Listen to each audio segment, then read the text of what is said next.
G'day, it's Guest here. I'm out with my mate Barney doing a bit of snapper fishing this afternoon, and we've been chasing them on soft plastics and we've been chasing them on bait as well over the last couple of days. But look, it's all about using your electronics. This big 8-metre boat of mine, I've got the HDS carbon unit in there, so the carbon 12, so quite a big screen. It gives me side scan, down scan, and of course digital and structure scan, as well as GPS, so I can sort of configure what I want to what I want to look at. But really looking at my digital and my down scan, certainly in this sort of depth of water where I am here, we're in about 35 metres, it's all about looking at that down scan and picking out those snapper.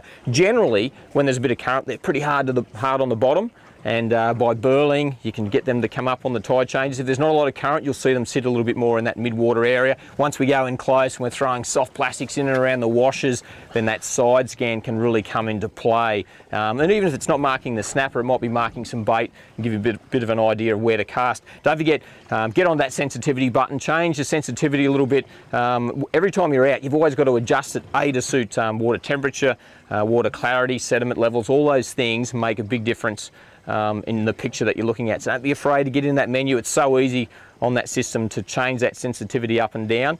Once you find where those snapper are located, and which is generally on the pressure points of reef edges, so if the tide's running downhill, then you want to be fishing on that top end, so that's where the current's hitting. Once you find the snapper, tide changes are the key, low light's the key, so early in the morning, late in the evening, and tide changes. I've caught some huge snapper right in the middle of the day in and around those tide changes. So once you locate them, and your electronics is the biggest key to do that, make sure you keep fishing in and around that area.